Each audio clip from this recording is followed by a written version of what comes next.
इससे गवर्नमेंट की तरफ से बहुत पैसे लेते हैं कि यहाँ जैसे आज पानी का ट्रीटमेंट प्लांट आएगा, यहाँ ये एक्टिव जोन एरिया रहेगा, यहाँ एयरपोर्ट आएगा।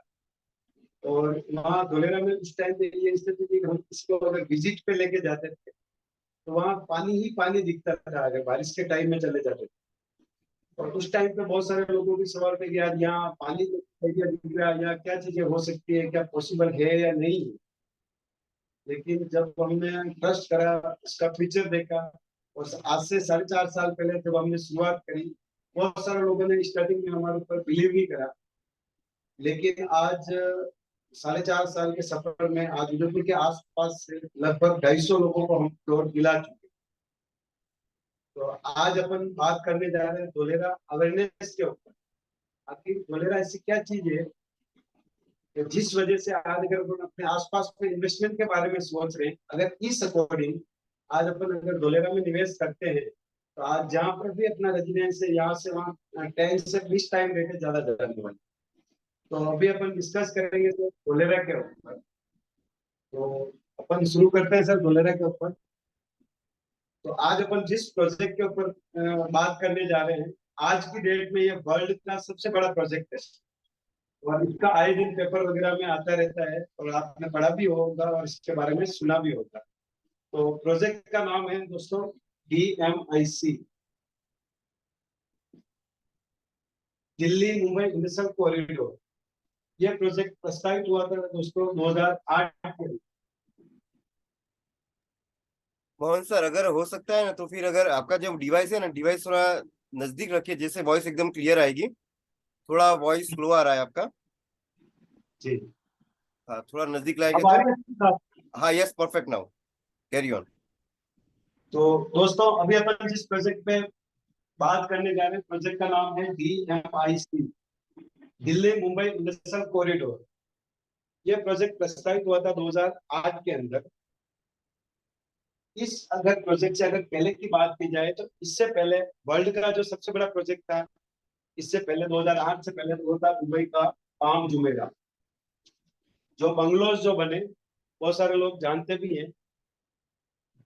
तो पाम जुमेरा जो बंगलोज जो बने थे, वो प्रोजेक्ट था $12 बिलियन का प्रोजेक्ट था। और DMIC जो प्रोजेक्ट है वो दोस्तों है $90 बिलियन का प्रोजेक्ट है। यानी इससे 4 गुना बड़ा प्रोजेक्ट है। तो आज कोई भी बड़ा प्रोजेक्ट अगर गवर्नमेंट लेके आती है, उसके पीछे कोई कोई पर्पस होता है। तो DMIC प्रोजेक्ट लाने का मेन जो गवर्नमेंट का पर्पस था वो ये था कि आप में से बहुत सारे लोगों को नॉलेज होगा कि 2008 के अंदर अपनी GDP डाउन में चली गई थी, लगभग 4.7। तो गवर्नमेंट का ये कहना था कि यार आज अपनी GDP को अपन कैसे बढ़ाएं और इसको बढ़ा के 10 पे कैसे लाया जाए। तो आज अपनी GDP को जो इफेक्ट करती है, मोटा मोटी दो चीज। एक तो इसमें अपना आ गया ट्रांसपोर्ट, दूसरा आ गया प्रोडक्ट्स। तो पहले अपन देखते हैं कि ट्रांसपोर्ट के अंदर क्या क्या चीजें आती है। तो ट्रांसपोर्ट के अंदर अगर अपन देखें तो मोटा मोटी 4 कनेक्टिविटी आती है। सबसे पहले अपन देखते हैं कि road connectivity, railway connectivity, airport और सी पोर्ट। तो मोटा मोटी ये 4 कनेक्टिविटी आती है। तो अपन बात करते हैं सबसे पहले रोड कनेक्टिविटी। तो रोड कनेक्टिविटी के लिए गवर्नमेंट ने क्या करा कि 6 स्टेट को आपस में एक दूसरे से ये कनेक्ट कर रहे हैं। अब 6 स्टेट कौन कौन से आगे? तो यूपी के दादरी से ये एक्सप्रेस वे DMIC स्टार्ट है। हरियाणा स्टेट आ गया इसमें, राजस्थान आ गया अपना, MP का कुछ हिस्सा है, गुजरात और महाराष्ट्र। तो मैप में अपने को ये एक्सप्रेसवे इस तरीके से दिखेगा। इस एक्सप्रेसवे का टोटल जो लेंथ है 1480 किलोमीटर, जिसमें से लगभग 70% DMIC बन के कंप्लीट हो चुका है। और गवर्नमेंट की गाइडलाइंस है कि 2024 तक ये एक्सप्रेसवे हाईवे बन के कंप्लीट हो जाएगी। अब इस एक्सप्रेसवे हाईवे के बनने से आम व्यक्ति को क्या बेनिफिट होने वाला है? तो दोस्तों आज अपन दिल्ली से अगर मुंबई जाते हैं तो लगभग अपने को 24 घंटे लगते हैं। तो जैसे ये DMIC एक्सप्रेसवे हाईवे बन के कंप्लीट होगा बाई कार आप 12 घंटे में पहुंच जाएंगे, यानी जस्ट आधा टाइम हो जाएगा, फ्यूल बचेगा, 6 स्टेट की प्रॉपर कनेक्टिविटी होगी, ऑटोमेटिक अपनी जीडीपी ग्रोथ करेगी। अब बात आती है दूसरी कनेक्टिविटी, रेलवे। तो रेलवे का सबको नॉलेज है कि अपने इंडिया का रेलवे हमेशा शुरू से घाटे का सौदा रहा है। लेकिन आज अगर इसमें देखें तो अपने जो पैसेंजर जो गाड़ी है उसमें गवर्नमेंट को उतना लॉस नहीं हो रहा है जितना कि मालवाहक गाड़ी है। और अगर ट्रांसपोर्ट के लिहाज से देखें तो सबसे सस्ता मालवाहक गाड़ी का ही रहता है। लेकिन आज हो क्या रहा है, मान लीजिए अपन अगर आज कोई भी माल डालते हैं तो जो माल एक दिन में पहुंचना चाहिए ना पहुंच कर उसमें 6 से 7 दिन लग जाते हैं। और इसके पीछे का कारण भी आज अगर अपन देखते हैं तो हर रेलवे स्टेशन पे पहले पैसेंजर गाड़ी को क्रॉस करवाते हैं, सिग्नल क्लियर होता है तो मालवाहक गाड़ी आगे बढ़ती है। तो आज क्या सस्ता तो है लेकिन टाइम पे माल डिलीवर नहीं होने की वजह से क्या लोगों ने धीरे धीरे इसमें माल डालना कम कर दिया। तो गवर्नमेंट ने देखा गया जैसे आज इंडिया से बाहर जो विकसित देश है अमेरिका वगैरह, वहां पे भी मालवाहक गाड़ी का यूज हो रहा है, लेकिन वो प्लस में चल रहा है और अपने इंडिया का माइनस में चल रहा है। तो आखिर वहां ऐसी क्या चीजें हो रही है जिस वजह से वो प्लस में चल रहा है और अपने इंडिया का माइनस में। तो उसी बेसिस पे इन्होंने क्या करा कि उन 6 स्टेट के लिए डेडिकेटेड फ्लाइट कॉरिडोर बना। तो इसके लिए ये क्या कर रहे हैं, 2 ट्रैक बना रहे हैं, एक ट्रैक आने के लिए होगा और एक जाने के लिए होगा। अब इससे होगा क्या कि ये बार बार जो क्रॉसिंग का जो सिस्टम था वो खत्म हो जाएगा। इससे होगा क्या, सेम डे माल पहुंचने लग जाएगा। सबसे सस्ता होने की वजह से लोग ऑटोमेटिक वापस उसमें माल डालना स्टार्ट कर देंगे, तो जो अपना रेलवे माइनस में चल रहा है वो प्लस में आ जाएगा, तो ऑटोमेटिक अपनी जीडीपी ग्रोथ कर जाएगी। अब ये दो कनेक्टिविटी जो मैंने आपको बताई दोस्तों, ये गवर्नमेंट ने 6 स्टेट को दे दी। अब बात आती है तीसरी कनेक्टिविटी, एयरपोर्ट। तो ये जो एयरपोर्ट है ये एशिया का सबसे बड़ा कार्गो इंटरनेशनल एयरपोर्ट है। तो हर स्टेट क्या चाहेगा यार ये अपने स्टेट को मिल जाए। तो गवर्नमेंट ने देखा कि आखिर अपन दे तो दे किसको। तो सबसे ज्यादा एक्सपोर्ट इंपोर्ट जो स्टेट करता है उसको सबसे ज्यादा कार्गो की रिक्वायरमेंट रहती है। तो आज अगर अपने इंडिया से अगर 100 कंटेनर अगर बाहर जाते हैं उसमें से 38 कंटेनर गुजरात अकेला भेज जाते हैं, यानी सबसे ज्यादा एक्सपोर्ट इंपोर्ट गुजरात से हो रहा है। तो इस वजह से ये एशिया का सबसे बड़ा कार्गो प्लस पैसेंजर मिल गया गुजरात को। अब गुजरात आज अपन देख ही रहे हैं, अगर गुजरात को एक अलग कंट्री घोषित कर दिया जाए तो वर्ल्ड की थर्ड इकोनॉमी में इसका नाम आता है। तो गुजरात के कुछ एक जो हिस्से हैं जो अभी डेवलपिंग स्टेट, उसी में से एक एरिया आता है जिसके बारे में आपको बताया होगा आपके साथ में जिन्होंने इन्वाइट करा, उसका नाम है धोलेरा। धोलेरा अपने अहमदाबाद से 110 किलोमीटर पड़ता है और भावनगर से है 70 किलोमीटर पहले पड़ता है, यानी बीच का एरिया आ गया। तो गवर्नमेंट क्या कर रही है, जीरो लेवल से पूरा नया शहर डेवलप कर रही है, सिंगापुर दुबई तर्ज पे।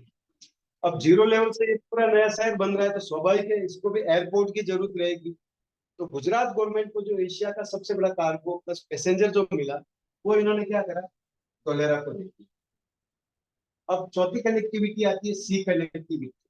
तो दोस्तों 4 जो स्टेट है इनके समुद्र लगता ही नहीं, तो सी का ऑप्शन ही खत्म हो गया। अब ऑप्शन बचे 2, गुजरात और महाराष्ट्र। अब महाराष्ट्र में आज अपन देख ही रहे हैं कि महाराष्ट्र में ये स्थिति है कि वहाँ रेजिडेंशियल प्लॉट नहीं मिल पा रहे, नया सी बनाना पॉसिबल नहीं था। तो इसमें भी बाजी अपने इंडिया का सबसे बड़ा, तो ऑलरेडी गुजरात में बहुत सारे सीट पहले से अवेलेबल है। यहाँ से 22 किलोमीटर पे लगती है खंबात की खाड़ी। हिस्ट्री वगैरह में आपने पढ़ा भी होगा, अपने इंडिया का सबसे पहला बंदरगाह भी यही था। तो धोलेरा को सी कनेक्टिविटी मिल गई, एयर कनेक्टिविटी मिल गई। अब DMI प्रोजेक्ट है, ये प्रोजेक्ट अपने इंडिया गवर्नमेंट और जापान गवर्नमेंट में का इसमें 50-50% से है।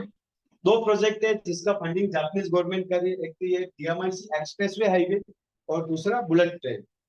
तो ये क्या कर रहे हैं, इन 6 स्टेट को आपस में इस धोलेरा से कनेक्ट कर रहे हैं। तो DMIC को धोलेरा से कनेक्ट करने के लिए इन्होंने क्या करा, अहमदाबाद से Dholera 10 line expressway highway connectivity देती है और इसी के बीच में अहमदाबाद को धोलेरा मेट्रो कनेक्टिविटी देती है, अहमदाबाद को Dholera with in 45 minute.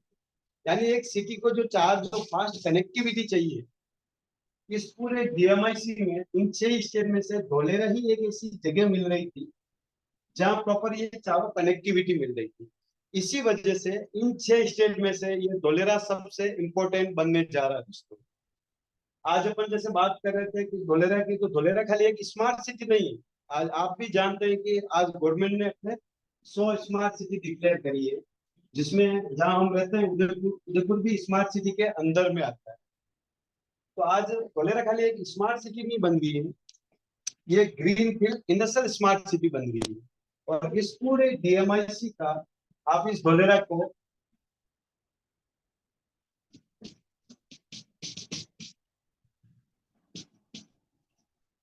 In 6 city का आप इस धोलेरा को हार्ट कह सकते हैं या इसका आप ब्रेन कह सकते हैं। अब वो कैसे कह सकते हैं? ट्रांसपोर्ट अपना क्लियर हो गया। दूसरी चीज मैंने बताई थी प्रोडक्शन, जीडीपी को ग्रोथ करने के लिए। तो प्रोडक्शन की अगर बात की जाए तो गवर्नमेंट क्या करी है, ये जो कॉरिडोर जो निकल रहा है, इसके दोनों तरफ गवर्नमेंट इंडस्ट्रिया डेवलप कर रही है। अब इससे होगा क्या, 6 स्टेट में प्रोडक्शन आपस में इजी हो जाएगा। अब मान लीजिए इन 6 स्टेट से अपने को कोई भी माल एक्सपोर्ट इंपोर्ट करना इंडिया से बाहर, तो उसके लिए अपने पास में दो ऑप्शन होते हैं।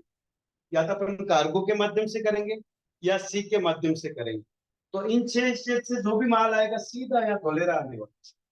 इसी वजह से इन 6 स्टेट में से ये धोलेरा सबसे इंपॉर्टेंट बनने जा रहा है। आज यही एक बहुत बड़ा कारण है जिस वजह से अगर अपन अपने यहाँ आसपास में इन्वेस्टमेंट के बारे में सोच रहे हैं, इस अकॉर्डिंग अगर धोलेरा में इन्वेस्टमेंट करते हैं तो इन 6 स्टेट का सबसे बड़ा इंपॉर्टेंट हिस्सा ये बनने जा रहा है।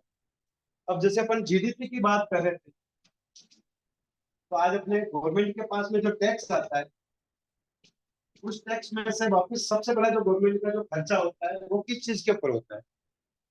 वो होता है इंडियन आर्मी के ऊपर। लगभग 11.33% पैसा वापस आर्मी के ऊपर गवर्नमेंट का खर्च हो जाता है। अब इसमें भी आर्मी के ऊपर भी गवर्नमेंट का सबसे मोटा जो खर्चा हो रहा है वो हो रहा है हथियार परचेज परचेज करने के ऊपर, क्योंकि सारे हथियार अपने को इंडिया से बाहर से परचेज करने पड़ते हैं। तो गवर्नमेंट ने देखा यार अपना सबसे मोटा खर्चा है हथियार परचेज करने के ऊपर हो रहा है, अगर इस खर्च को अगर अपन आधा करने में अगर कामयाब हो जाते तो ऑटोमेटिक अपनी जीडीपी ग्रोथ कर जाएगी।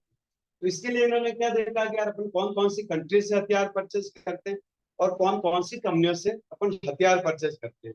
तो वर्ल्ड वाइड जो हथियार बनाने वाली जो कंपनियां हैं, इनमें से इन्होंने 168 कंपनी को इन्होंने इन्वाइट करा धोलेरा में, जिनका गवर्नमेंट के साथ एमआईओ हो चुका है।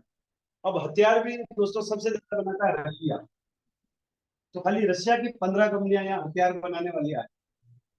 अब हथियार के अंदर भी सारे हथियार आएंगे, बंदूक की गोली से लेके राफेल तक सारा मैन्युफैक्चरिंग यहाँ धोलेरा में होगा। जब मैन्युफैक्चरिंग इंडिया में यहाँ धोलेरा में होगा तो गवर्नमेंट का जो सबसे मोटा जो खर्चा हो रहा है वो जस्ट आधा हो जाएगा। ऑटोमेटिक अपनी जीडीपी ग्रोथ कर जाएगी। इसके अलावा अपने इंडिया की टॉप मोस्ट जितनी भी बड़ी कंपनियां हैं, जिसमें रिलायंस आ गया, टाटा, अडानी, महिंद्रा, यहाँ तक कि हमारे राजस्थान की सबसे बड़ी कंपनी है जिंक, जो कि वेदांता ग्रुप में कन्वर्ट हो चुकी है। तो आज वेदांता ग्रुप का यहाँ धोलेरा में सेमीकंडक्टर चिप प्रोजेक्ट, जो पूरे वर्ल्ड में दो ही कंट्री बनाती है, एक चीन और एक ताइवान। तो ताइवान के कंपनी के साथ में मिलके इन्होंने 1.5 लाख करोड़ का एमओयू कराया है धोलेरा में। खाली वेदांता ग्रुप के एक प्रोजेक्ट आने से धोलेरा में 1 लाख लोगों को डायरेक्ट जॉब मिलने वाली है। तो कहने का मतलब अपने इंडिया की टॉप मोस्ट सारी बड़ी कंपनियां यहाँ आ रही है। इसके अलावा एवियन सेक्टर, जो बड़े जो हवाई जहाज जो बनाती है 500 से 700 सीटर, पूरे वर्ल्ड में दो ही बड़ी कंपनियां हैं जिनका 95% इस दुनिया के ऊपर राज है, एयरबस और बोइंग 7।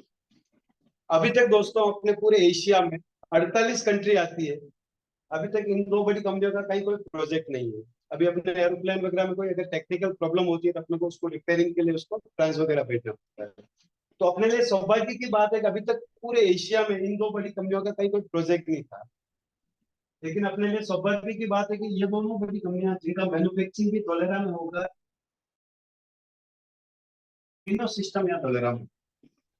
अगर कंपनियों की अपन एक एक डिटेल में जाएंगे तो काफी टाइम लग जाएगा। आज की डेट में वर्ल्ड वाइड मल्टी लेवल जो कंपनियां हैं, 600 कंपनियों का गवर्नमेंट के साथ एमआईओ हो चुका है, जो धोलेरा में अपना प्रोजेक्ट स्टार्ट करने के लिए कंप्लीट है। अब जैसे अपन बात करते हैं रियल एस्टेट की दोस्तों, जहाँ पे भी आपका रेजिडेंस है, आज मान लीजिए अगर अपन वहाँ कोई भी प्लॉट या प्रॉपर्टी परचेज करते हैं, तो आने वाले 10 साल में अगर उसका एक एवरेजन अगर ग्रोथ देखें, तो वो प्रॉपर्टी 10 साल में लगभग एक एवरेजन ग्रोथ कितने गुना हो जाए। नॉर्मली आज अपने आसपास में अपन देखते हैं कोई भी प्रॉपर्टी या कोई प्लॉट खरीदते हैं, 10 साल में लगभग डबल हो जाता है, या कोई अच्छी प्राइम लोकेशन पे लीड हो सकता है वो 3 टाइम तक चला जाता है। नॉर्मली यही ग्रोथ होता है अपने आसपास में। लेकिन आज अगर अपन धोलेरा में अगर कोई भी प्रॉपर्टी या कोई प्लॉट परचेज करते हैं, तो आने वाले 10 साल में वो प्रॉपर्टी कम से कम कह रहा हूं मैं आपको, गारंटेड 10 टाइम जाएगी दोस्तों। अब मैंने एक वर्ड यूज करा, गारंटेड वर्ड। आप ऑब्जेक्शन भी कर सकते हैं कि यार अपन अपने आसपास में कोई भी प्रॉपर्टी परचेज करते हैं तो लगभग 10 साल में डबल या 3 टाइम तक जा सकती है। आप गारंटी के साथ में कैसे कह सकते हैं कि 10 टाइम जाएगी जाएगी। तो मैं आपको खाली धोलेरा में एक जो प्रोजेक्ट आ रहा है वो अकेला प्रोजेक्ट अपने बेसिस पे 10 से 20 टाइम रेट ले जाएगा। अपन बात करते हैं धोलेरा इंटरनेशनल एयरपोर्ट की, तो ये एशिया का सबसे बड़ा, अपने इंडिया का भी सबसे बड़ा हुआ। आज अपने इंडिया के जितने भी इंटरनेशनल एयरपोर्ट है उसके सराउंडिंग आप 5 से 10 किलोमीटर का दायरा देंगे। दिल्ली मुंबई इंटरनेशनल एयरपोर्ट के सराउंडिंग 5 से 10 किलोमीटर में पहली बात आपको कोई प्रॉपर्टी मिलेगी भी नहीं। और अगर बाई चांस अगर मिल जाती है तो वह आपको कम से कम रेट जो मिलेगी वो मिलेगी 2 लाख से लेकर 3 लाख रुपए स्क्वायर फीट तक की आपको रेट मिलेगी। इसके अलावा अपने इंडिया के जितने भी इंटरनेशनल एयरपोर्ट है उसके सराउंडिंग में अगर आज आप कोई भी प्रॉपर्टी परचेज करते हैं तो लगभग आपको 50,000 से लेके 1 लाख रुपए स्क्वायर फीट तक की रेट मिले। अब सही मायनों में इंटरनेशनल एयरपोर्ट कहते किसे, बहुत सारे लोग हमारे उदयपुर में जैसे डबोक इंटरनेशनल एयरपोर्ट है, वहां का एग्जांपल देते हैं। बहुत सारे लोगों ने वहां प्रॉपर्टी परचेज भी करी, उनका ये कहना यार यहाँ तो इतनी रेट नहीं करी। तो मैं आपका क्लियर कर दूं कि सही मायने में इंटरनेशनल एयरपोर्ट अपन उस एयरपोर्ट को कह सकते हैं जहाँ कम से कम 10 से लेके 20 कंट्री की फ्लाइट रनिंग में रहती है, वो इस कैटेगरी के अंदर आता है। और अपने इंडिया के इस कैटेगरी के अंदर जितने भी एयरपोर्ट आते हैं आप सर्वे करवा लीजिए, आपको लगभग 50,000 से 1 लाख के बीच की रेट मिलेगी। अब अपन बात करें धोलेरा इंटरनेशनल एयरपोर्ट की, तो दोस्तों गवर्नमेंट की गाइडलाइन से 2024 तक ये एयरपोर्ट बन के कंप्लीट हो जाएगा, 2025 से स्टार्ट हो जाएगा। आज अगर अपन धोलेरा के सराउंडिंग 5 से 10 किलोमीटर में भी अगर कोई भी प्रॉपर्टी या कोई प्लॉट परचेज करते हैं, अपन मानते हैं कि धोलेरा इंटरनेशनल एयरपोर्ट दिल्ली मुंबई की तरफ फुल प्लस रनवे में आने में अपन मानते हैं कि 5 से 10 साल का टाइम लगेगा। तो आने वाले 5 से 10 साल में अगर देखा जाए तो धोलेरा इंटरनेशनल एयरपोर्ट के अगर रेट की बात करें तो वैसे तो दिल्ली मुंबई से भी इसकी ज्यादा जानी चाहिए, क्योंकि ये तो एशिया का सबसे बड़ा कार्गो प्लस पैसेंजर बन रहा है। लेकिन अपन मानते हैं चलो दिल्ली मुंबई जितनी सपोज करो नहीं जाती है, अपने इंडिया के नॉर्मल जो इंटरनेशनल एयरपोर्ट है उतनी तो इसकी भी जाएगी 50,000 से लेके 1 लाख के बीच की। लेकिन मैं आपको इतनी भी नहीं कह रहा हूँ। सपोज करो अपन और नेगेटिव लेके चलते हैं इसको, कि सपोज करो चलो इतना भी नहीं जाता, 10 से 20 टाइम तो जाएगा दोस्तों। तो खाली धोलेरा का अकेला इंटरनेशनल एयरपोर्ट अपने बेसिस पे 10 से 20 टाइम रेट ले जाए। तो मैंने आपको जो स्टार्टिंग में जो गारंटेड जो वर्ड यूज करा कि कम से कम 10 टाइम, उसके पीछे का रीजन है। ऐसा नहीं कि हम आपको वहाँ प्रॉपर्टी दिलाने के लिए अपनी तरफ से कोई चीज कह रहे हैं, फैक्ट तथ्यों के आधार पे आपको बता रहे हैं और उसके पीछे का रीजन। तो दोस्तों आज अपन जैसे कहीं पे भी इन्वेस्टमेंट करते हैं, ऐसा नहीं कि अपन हर गए पैसा डाल देते हैं। आज अगर अपन कहीं पे भी इन्वेस्टमेंट करते हैं तो अपन क्या देखते हैं, डेवलपमेंट देखते हैं कि यार अपन जहाँ प्रॉपर्टी ले रहे हैं उस एरिया के आसपास में अपन डेवलपमेंट में क्या देखते हैं, कोई बड़ा प्रोजेक्ट आ गया, कोई बड़ा स्कूल आ गया, कोई कॉलेज आ गया, कोई हॉस्पिटल आ गया, कोई स्टेडियम आ गया, 100-200 फीट रोड निकल गई, कोई बाईपास निकल गया, तो अपन क्या करते हैं उसके इर्द गिर्द में इन्वेस्टमेंट करते हैं कि यहाँ अपने को कम टाइम में अच्छा ग्रोथ मिले। लेकिन अगर देखा जाए सही मायने में अपन इसको इक्वल डेवलपमेंट नहीं कह सकते। जिस एरिया में आप रहते हैं उस एरिया में आप देखेंगे हर एरिया के अलग अलग रेट मिलेगी आप। तो सही मायने में अपन इक्वल डेवलपमेंट कहते किसे, तो मैं आपको एक छोटा सा एग्जांपल दूंगा, उससे क्लियर हो जाएगा कि वास्तव में अपन इक्वल डेवलपमेंट किसे कहते हैं। टाटा का नैनो गाड़ी का सुना होगा दोस्तों, ये प्रोजेक्ट आया था 2010 के अंदर। ये आया था अपने अहमदाबाद के पास में सानन करके एरिया। तो सानन 2010 में एक गांव था, आज अपन देखते हैं अपने आसपास में कोई भी गांव की लगभग आबादी रहती है 3 से 5 हजार के लगभग रहती है। तो 2010 में सानन की आबादी भी लगभग 5 हजार के लगभग रही होगी। तो आज क्या होता है, किसी भी एरिया में अगर कोई बड़ा प्रोजेक्ट जाता है तो लोग क्या करते हैं, उसके आसपास में प्लॉट खरीदते हैं। तो उस टाइम पे लोगों ने क्या करा कि 2010 में 900 स्क्वायर फीट के प्लॉट खरीदे लगभग 50 से 60 हजार। आज दोस्तों चल रहा है 2023, लगभग ये 13वां साल चल रहा है। अभी 10-12 साल का जो दौर आपकी लाइफ में जो गुजरा, आपने भी देखा इसमें अचानक से बहुत सारी चीजें घटित हुई। इसी टाइम पीरियड में अपने को पता ही नहीं चला, अचानक से नोटबंदी होगी, फिर जीएसटी लागू हो गया, और 3 साल ये कोरोना में भी ऐसे ही निकल गया।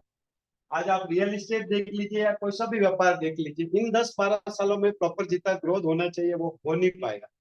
तो मार्केट की इस पेंडेमिक स्थिति को देखते हुए 2010 में जो लोगों ने जो प्लॉट 50 से 60 हजार में जो खरीदा, एक एवरेजन अगर अपन उसकी ग्रोथ देखें तो 10-12 साल में लगभग अपन कितने टाइम मान सकते हैं? नॉर्मली अपन देखते हैं कि 10-12 साल में डबल हो जाता है, 3 टाइम या 5 टाइम तक मान सकते हैं। लेकिन आपको बिलीव नहीं होगा, 2010 में जो लोगों ने 50 से 60 हजार में जो प्लॉट खरीदे, उसकी कॉस्ट है दोस्तों आज 14 से 15 लाख, यानी 20 टाइम, 20 टाइम रेटें चली गई। नॉर्मली देखते हैं अपन अपने आसपास में 10 से 12 साल में डबल या 3 टाइम तक जाती है। आखिर यहाँ ऐसी क्या चीजें हुई कि अचानक से 20 टाइम रेटें चली गई? तो टाटा का ये नैनो जो प्रोजेक्ट लगा था, इसमें टोटल 4,500 लोगों को जॉब मिला। तो सानन की आबादी तो ऑलरेडी 5 हजार थी, अगर उस एरिया में 4,500 लोग और भी प्लस हो जाते हैं, फिर भी 20 टाइम रेट नहीं जा सकती। तो आखिर वहां रेट जाने के पीछे कारण क्या है? तो टाटा की ये जो नैनो जो गाड़ी जो बनती थी, इस गाड़ी को बन के कंप्लीट होने में टोटल जो पार्ट्स लगते थे, वो लगते थे 2860 पार्ट्स लगते थे, जिसमें से टाटा ओनली इंजन बनाता था, बाकी के पार्ट्स अलग अलग कंपनियों से आते थे। अब क्या हुआ, जब सालन में टाटा का नैनो प्रोजेक्ट गया तो हम पांच कंपनियों को क्या करना पड़ेगा, ट्रांसपोर्ट के माध्यम से माल सालन भेजना पड़ेगा। इसमें ट्रांसपोर्ट का खर्चा प्लस जाएगा, गाड़ी की कॉस्ट प्लस हो जाएगी, तो टाटा इनसे माल नहीं खरीदेगा। तो इन पांच कंपनियों ने क्या करा, टाटा का ये नैनो प्रोजेक्ट जो सालन में जो आया, इसके आसपास ही पास की मिनी इंडस्ट्री डाल दी, लगभग 450 पास की इंडस्ट्री आ गई।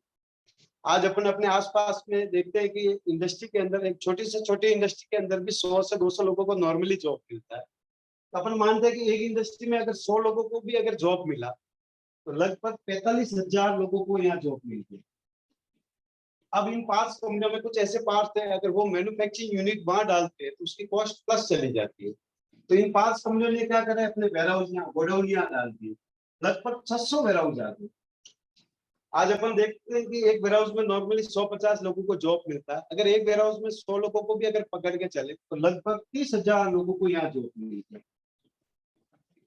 अब लोग कितने हो गए टोटल, टाटा के खुद के इंडस्ट्री में 4,500, मिनी इंडस्ट्री में 45,000, 30,000 वेयरहाउस, यानी 80,000 लोगों को यहाँ डायरेक्ट जॉब मिलती है। अब जिस एरिया की पॉपुलेशन 5,000 हो और अचानक से उस एरिया में 80,000 लोग आ जाए, तो 80,000 की जहाँ आबादी आती है, उनके डेली लाइफ के लिए जो चीजें चाहिए, इनडायरेक्टली बहुत सारे लोगों को अलग से रोजगार मिल गया। अब ये 80,000 लोग भी प्रॉपर अहमदाबाद या सानन के नहीं थे, रोजगार पर्पज से ऑल ओवर इंडिया से वहां गए। तो आज कोई भी व्यक्ति रोजगार पर्पज से जाता है तो वो क्या करता है, अपनी फैमिली को भी साथ में लेके जाता है। और आज अपन देखते हैं कि नॉर्मल फैमिली में हम दो, हमारे दो लोग होते हैं। तो दोस्तों सानन की आबादी लगभग 2 लाख के लगभग चली गई, यानी एक पूरा नया शहर डेवलप हो गया। तो सही मायने में देखा जाए तो इसको अपन एक इक्वल डेवलपमेंट कह सकते हैं कि किसी एरिया में अगर एक कोई बड़ा प्रोजेक्ट जाता है, उसके पीछे बहुत सारे छोटे प्रोजेक्ट आ जाते हैं और एकदम से जॉब क्रिएट होती है और उस एरिया की आबादी एकदम से ग्रोथ हो जाती है। तो रेट 20 टाइम जाएगी कि नहीं जाएगी दोस्तों? तो ये तो मैंने आपको टाटा का एग्जाम्पल दिया। गुजरात का ही मैं आपको एक और एग्जाम्पल देता हूँ। महसाणा का नाम सुना होगा दोस्तों। 2014 में महसाणा में एक मारुति का प्रोजेक्ट गया, और जिस एरिया में ये प्रोजेक्ट गया वहां एक मंदिर हुआ करता था, कभी कभार लोग दर्शन पर्पज से वहां जाते थे। वहां ये स्थिति थी कि 50,000 रुपए बीघे में कोई जमीन खरीदार नहीं था। लेकिन आज 2023 चल रहा, लगभग ये 9वां साल चल रहा। आज अगर आप वहाँ जमीन का अगर पता करें तो आपको 2 करोड़ रुपए बीघे में भी वहाँ जमीन नहीं मिलेगी। एज इट इज वहां पे भी सेम यही चीजें होगी। तो एकदम से आबादी डेवलप होगी, एकदम से रेटें ग्रो होगी। यही अपने अगर राजस्थान की बात करें तो यहाँ जैसलमेर में एक रिफाइनरी प्रोजेक्ट का गया। इससे अगर पहले की बात करें वहाँ 100 एकड़ जमीन भी अगर आपको फ्री ऑफ चार्ज देते तो आप नहीं खरीदते, लेकिन आज आप वहाँ जाके पता कर सकते हैं वहाँ प्लॉट नहीं मिलते। कहने का मतलब ये है कि जिस जिस एरिया में बड़े प्रोजेक्ट जाते हैं एकदम से उस एरिया में आबादी डेवलप होती है और एकदम से रेट ग्रोथ कर जाती है। तो इसको अपन सही मायने में देखा जाए इसको अपन एक इक्वल डेवलपमेंट कह सकते हैं। जैसे कि मैंने आपको बताया था कि यहाँ तो ये तो एक छोटा सा एग्जांपल दिया। धोलेरा में आज की डेट में multi level world wide 600 project का गवर्नमेंट के साथ एमआईओ हो चुका है। अगर वेदांता ग्रुप का एक प्रोजेक्ट जाने से अगर 1 लाख लोगों को अगर डायरेक्ट जॉब मिल सकता है तो आने वाले 5 से 10 साल में धोलेरा में डायरेक्ट तो इन मल्टी लेवल 600 कंपनियों के माध्यम से जो डायरेक्ट जो जॉब क्रिएट होने वाला है लगभग 50 से 60 लाख लोगों को दोस्तों डायरेक्ट जॉब क्रिएट होने वाला। 50 से 60 लाख डायरेक्ट, फिर 60 लाख की अगर आबादी एरिया में अचानक से आती तो इनडायरेक्टली रोजगार अलग से मिलेंगे। सफाई के ऑल ओवर इंडिया से जाएंगे हम दो हमारे दो। तो धोलेरा के आने वाले 5 से 10 साल में तो पॉपुलेशन जाने वाली है लगभग 2 से 2.5 करोड़ के बीच जाने वाली दोस्तों। 2 से 2.5 करोड़ की अगर आबादी की अगर बात की जाए तो अपने इंडिया की बड़ी सिटियों में आती है अपनी राजधानी दिल्ली और मुंबई। आज दिल्ली मुंबई में दोस्तों आज आपको भी पता है अगर एक 450 स्क्वायर फीट का अगर आप एक फ्लैट भी अगर खरीदते हैं तो लगभग 1.5 से लेके 2 करोड़ से आपको नीचे नहीं मिलने वाला। आज अगर एक मिडिल क्लास व्यक्ति सोचे कि दिल्ली मुंबई जैसी सिटी में मैं एक प्रॉपर्टी परचेज करूं वो उसके बजट से बाहर हो। तो धोलेरा क्या है, आखिर वहां ऐसी क्या चीजें होने वाली है जिस वजह से अगर आप फॉर इन्वेस्टमेंट के बारे में आपके आसपास में सोच रहे हैं, अगर इस अकॉर्डिंग आज अपन धोलेरा में इन्वेस्टमेंट करते हैं तो यहाँ के अकॉर्डिंग लगभग 50 से 100 टाइम तक रेटेज ज्यादा जाने की उम्मीद है दोस्तों। तो ये पूरा एक गवर्नमेंट प्रोजेक्ट है। तो गवर्नमेंट क्या कर रही है, यहाँ इंडस्ट्रिया डेवलप कर रही है। आज किसी भी सिटी में आप देख लीजिए वहाँ के जो बड़े जो डेवलपर होते हैं रेजिडेंशियल और कॉमर्शियल एक्टिविटी उनके माध्यम से होती है। तो अभी अपन यहाँ जो काम कर रहे हैं मिरिक इंफ्राटेक, ये एक डेवलपर है, इनके माध्यम से अपन रेजिडेंशियल और कॉमर्शियल माल दिला रहे हैं। अब बात आती है कि दोस्तों जैसे धोलेरा में 5% अभी सब कुछ बढ़िया, धोलेरा बढ़िया है, वहाँ का डेवलपमेंट भी है, ग्रोथ भी है, सब कुछ है, लेकिन अभी 8% वहाँ धोलेरा में मौके पे क्या स्थिति है। तो धोलेरा की अगर बात की जाए तो गवर्नमेंट ने टोटल 33 विलेज को एक्वायर करा, जिसमें से 22 विलेज इन्होंने SIR डिक्लेयर किया। SIR का फुल फॉर्म है स्पेशल इन्वेस्टमेंट रीजन, यानी इंडस्ट्रियल जोन एरिया डिक्लेयर करा। और 33 विलेज की तहसील है अपने धोलेरा और डिस्ट्रिक्ट जिला अपने अहमदाबाद रहता है। धोलेरा के अगर टोटल क्षेत्रफल की अगर बात की जाए तो इसका टोटल क्षेत्रफल है 920 स्क्वायर किलोमीटर का इसका एरिया। अगर 920 स्क्वायर किलोमीटर को अगर अपन देखें तो लगभग दिल्ली जितना एरिया, मुंबई जितना एरिया, सिंगापुर से 1.5 गुना बड़ा है। अब अगर इतना बड़ा एरिया है तो गवर्नमेंट को एक सिस्टम के तहत ही इस सिटी को डेवलप करना पड़ेगा। तो इस पूरी सिटी को गवर्नमेंट क्या कर रही है, 3 फेज के अंदर बनाएगी, फेज 1, फेज 2 और फेज 3। और इस पूरी सिटी को इन्होंने 6 टाउनशिप प्लान में बांट दिया, यानी 6 टाउन के अंदर बांट दिया। ये क्या कर रहे हैं, एक फेज के अंदर 2 टाउन कंप्लीट कर रहे हैं। तो फर्स्ट फेज टाउन 1 और टाउन 2। तो फर्स्ट फेज है इंडस्ट्रियल जोन एरिया, क्योंकि जब तक इंडस्ट्रिया स्टार्ट नहीं होगी लोग रोजगार के लिए नहीं आएंगे। तो first phase town 1 town 2 industrial zone area. अब इसमें भी फर्स्ट फेज की भी अगर बात करें तो 8% जो काम जो चल रहा है वो चल रहा है टाउन 2 के अंदर। टाउन 2 का अगर टोटल क्षेत्रफल की अगर बात करें, इसका टोटल क्षेत्रफल है 22.5 स्क्वायर किलोमीटर।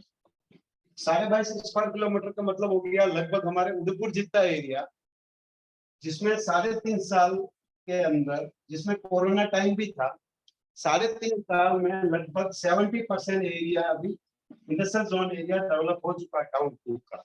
अब कोरोना जैसे टाइम में अगर 3.5 साल में अगर टाउन 2 का 70% एरिया अगर डेवलप हो सकता है तो 3.5 से 4 साल में टाउन 1 यानी फर्स्ट फेज कंप्लीट, इंडस्ट्रिया स्टार्ट, लोग रोजगार के लिए आना स्टार्ट हो जाए। अब इंडस्ट्रिया भी कब स्टार्ट होगी दोस्तों? इंडस्ट्रियों के लिए जो बेसिक चीजें चाहिए वो चाहिए रोड, लाइट और पानी। ये 3 चीजें अवेलेबल होगी तो ही इंडस्ट्रिया स्टार्ट हो पाएगी। तो इन 3 चीजों के लिए गवर्नमेंट की तरफ से वहाँ क्या अरेंजमेंट है? तो धोलेरा में अगर बात की जाए तो गवर्नमेंट के सामने सबसे बड़ी जो समस्या थी वो थी पानी। एक तो खंभात की घाटी नजदीक लगती है, खार वाला एरिया, पीने का पानी। दूसरी समस्या थी पानी, बारिश का, क्योंकि ये प्लेन एरिया है तो यहाँ का निकासी की समस्या थी। पानी जो बारिश का होता था वो निकासी की दिक्कत थी। तो इसके लिए गवर्नमेंट ने क्या करा, अभी जो 70% जो टाउन 2 का जो एरिया डेवलप हुआ है, इंडस्ट्रियल जोन एरिया का जो रोडें जो डेवलप हुई, उन रोडों के नीचे इन्होंने चैम्बर बनाए। तो बारिश का जो पानी होगा साइटों से सबसे पहले चैम्बर के अंदर जाएगा। चैम्बर भी इतने बड़े कि 2 गाड़ी एक साथ में निकल सकती है उसमें। तो बारिश का पानी चैम्बर से इसमें जाएगा। और इस पूरी सिटी में 6 टाउन के अंदर ये क्या कर रहे, कृत्रिम नदियां बना रहे, आर्टिफिशियल रिवर। जैसे सिंगापुर वगैरह में अपन देखते हैं 12 मास चलती है, तो इन्होंने टाउन 2 के अंदर एक 6 किलोमीटर की आर्टिफिशियल रिवर यानी एक नदी बना के कंप्लीट कर दी है। जो भी आप मौके पे जाएंगे तो वहां आपको कंप्लीट मिलेगी। अब जैसे मल्टी लेवल यहाँ 600 कंपनियां आ रही है, तो ये इतना पानी भी तो चाहिए इंडस्ट्रियों को सप्लाई के लिए। तो उसके लिए गवर्नमेंट ने क्या करा, खंभात की घाटी से पाइपलाइन डाली और 2 ट्रीटमेंट प्लांट, एक 90 करोड़ का ट्रीटमेंट प्लांट जो बनके कंप्लीट हो चुका है, अब इसके बाद में 100 करोड़ का रहेगा। तो इस तरीके से इस पूरी सिटी को पानी की सप्लाई प्लस इंडस्ट्रियों को सप्लाई का सारा रहेगा पानी। अब अगर इतनी बड़ी यहाँ सिटी बन रही है, multi level world wide 600 project आ रहे हैं, उसके लिए उतनी विद्युत भी तो चाहिए। तो आज की डेट में बिहार स्टेट को रोज की जितनी बिजली लगती है उतनी बिजली ये सोलर पावर और विंड पावर से तैयार है, यानी 5000 मेगावाट बिजली।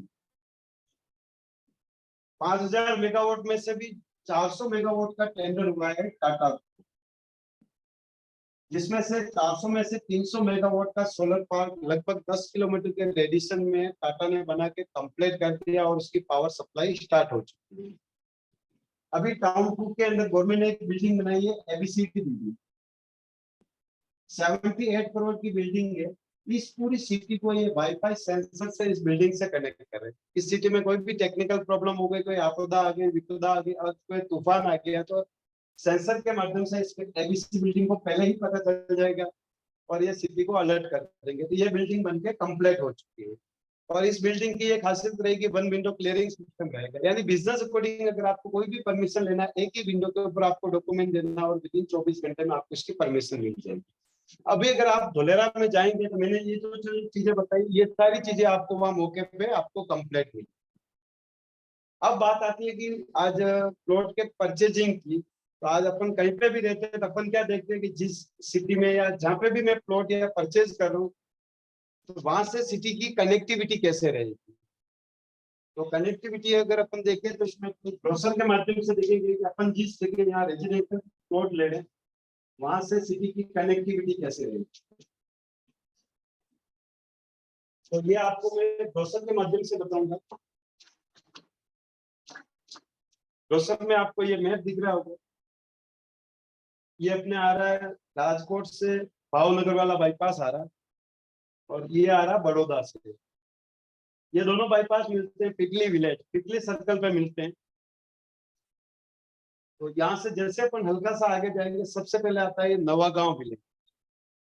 तो ये एशिया का सबसे बड़ा कार्गो बन रहा है नवागांव विलेज के अंदर। जो 33 गांव गवर्नमेंट ने जो एक्वायर करा है, ये नवागांव उसी के अंदर आता है। तो नवागांव में ये एशिया का सबसे बड़ा कार्गो प्लस पैसेंजर बन रहा है। इसका टोटल क्षेत्रफल है 22.5 स्क्वायर किलोमीटर। 22.5 स्क्वायर किलोमीटर का मतलब हो गया अपने उदयपुर जैसा बड़ा, पूरा लगभग उदयपुर जितना एरिया। इसमें 2 रनवे पट्टी होगी, एक 4.6 किलोमीटर की होगी, एक 6 किलोमीटर की होगी। तो अभी गवर्नमेंट सबसे पहले 4.6 किलोमीटर की रनवे पट्टी कंप्लीट कर रही है, जो 2024 तक बन के कंप्लीट हो जाएगी। 2025 से ये एयरपोर्ट स्टार्ट हो जाएगा।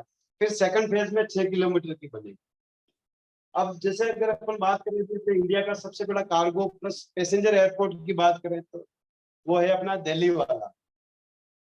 उसके 3 टर्मिनल है और एक टर्मिनल पे 8 कार्गो होल्ड हो सकती है, यानी एक साथ में 24 कार्गो होल्ड हो सकती है। और उसकी रेट मैंने अभी आपको बताई थी। वहाँ अगर सराउंडिंग 5 से 10 किलोमीटर में आज अगर अपन कोई प्रॉपर्टी परचेज करते हैं तो लगभग 2 लाख से लेकर 3 लाख रुपए स्क्वायर फीट तक की आपको रेट मिलेगी। अब धोलेरा वाला इंटरनेशनल एयरपोर्ट की अगर बात की जाए, इसके टोटल 64 टर्मिनल होंगे।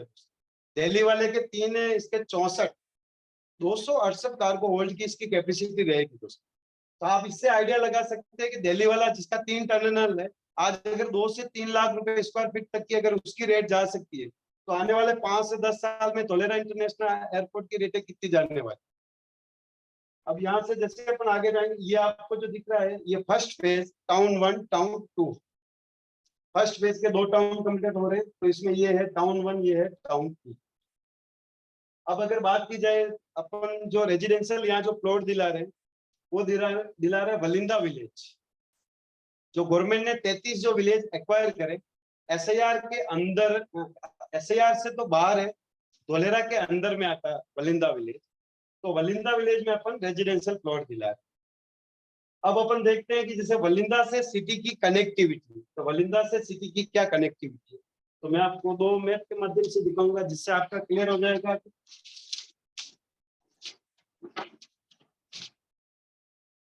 ये आपको दिख रहा है एक्सप्रेसवे हाईवे, ये धोलेरा का नक्शा दिख रहा है। यहाँ से अब मैं आपको कनेक्टिविटी दिखाता हूँ। तो दोस्तों ये आपको इसमें दिख रहा है 10 line expressway highway, black black जो आपको दिख रही है। जैसे अभी अगर अपन यहाँ से अगर राजकोट से भी भावनगर जाते हैं तो अभी 110 किलोमीटर धोलेरा पड़ता है, अहमदाबाद से धोलेरा। ये एक्सप्रेसवे बन रहा है, यहाँ से धोलेरा का डिस्टेंस रहेगा 70 से 75 किलोमीटर। एट प्रेजेंट इसका काम वहाँ चल रहा है और लगभग ये 2023 तक ये एक्सप्रेसवे बन के कंप्लीट भी हो जाएगा। अगर आप मौके पे जाके देखेंगे तो ये आपको इसका वर्क आपको दिखेगा। अब अपन देखते हैं कि वलिंदा विलेज से सिटी की कनेक्टिविटी, तो यहाँ से अगर ये वलिंदा विलेज है, यहाँ से अगर ये एक्सप्रेसवे की कनेक्टिविटी देखें तो 2 किलोमीटर पे आपको 10 लाइन एक्सप्रेसवे हाईवे कनेक्टिविटी मिल जाएगी वलिंदा से, रेजिडेंशियल से। यहाँ से अगर अपन सिटी सेंटर अगर देखा जाए 5 किलोमीटर डिस्टेंस है, आपको यहाँ से सिटी सेंटर मिल जाएगा। यहाँ अलग अलग गेम के अलग अलग स्टेडियम बनेंगे, टोटल 4। तो वलिंदा से 7 किलोमीटर डिस्टेंस पे आपको सारे ये स्टेडियम मिल जाएंगे। सोलर पार्क जो टाटा ने बना के कंप्लीट कर दिया है, वो अपने यहाँ से अगर देखें तो 22 किलोमीटर डिस्टेंस पे आपको सोलर पार्क मिल जाएगा वलिंदा से। एयरपोर्ट, तो वलिंदा से 5 किलोमीटर पे आपको एयरपोर्ट का गेट मिल जाएगा। हॉस्पिटल, यहाँ धोलेरा में जितने भी हॉस्पिटल आ रहे हैं सुपर स्पेशलिस्ट, तो वलिंदा से 5 किलोमीटर डिस्टेंस पे आपको सारे हॉस्पिटल मिल जाएंगे। जो मैंने आपको बताया 6 किलोमीटर का आर्टिफिशियल रिवर कृत्रिम नदी बन के जो कंप्लीट हो चुकी है, वो वलिंदा से 12 किलोमीटर डिस्टेंस पे आपको मिल जाएगी। बस स्टॉप 2 किलोमीटर पे आपको बस स्टॉप मिल जाएगा और 2 किलोमीटर पे आपको यहाँ से मेट्रो का गेट मिल जाएगा। अगर कनेक्टिविटी की बात की जाए रेजिडेंशियल से वलिंदा से आपको 5 से 7 किलोमीटर में सिटी से जो एबीसी बिल्डिंग जो इस पूरी सिटी को कंट्रोल करेगी, वो अपने यहाँ से 8 किलोमीटर डिस्टेंस पे आपको ये मिल जाएगी। यानी 5 से 8 किलोमीटर के अंदर सिटी से जो आपको कनेक्टिविटी चाहिए वो सारी कनेक्टिविटी मिल जाएगी। तो ये तो अपना रेजिडेंशियल का लोकेशन है।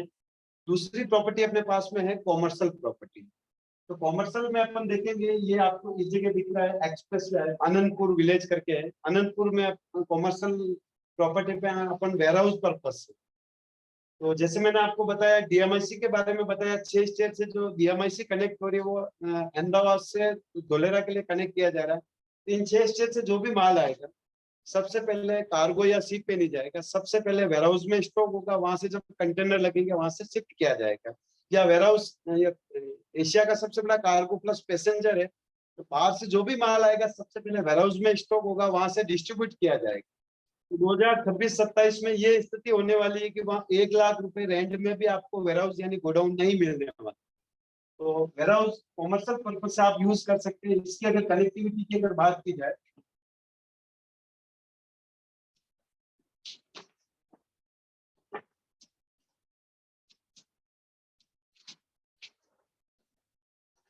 वेयर हाउस से अपनी कनेक्टिविटी रहेगी 10 लाइन एक्सप्रेस वे हाईवे। हमेशा वेयर हाउस गोडाउन जो होता है एक्सप्रेस वे के कनेक्टिविटी में होता है, तो यहाँ से 500 मीटर डिस्टेंस पे आपको एक्सप्रेस वे हाईवे कनेक्टिविटी मिल जाएगी वेयर हाउस से। सिटी का सेंटर रहेगा यहाँ से 9 किलोमीटर पे। ये सारे जो स्टेडियम आ रहे हैं 9 किलोमीटर पे ये आपको मिल जाएंगे। सोलर पार्क यहाँ से 30 किलोमीटर रहेगा। एयरपोर्ट का गेट यहाँ से रहेगा 9 किलोमीटर। हॉस्पिटल वगैरह सारे रहेंगे 9 किलोमीटर पे। एबीसी बिल्डिंग यहाँ से रहेगी 13 किलोमीटर पे।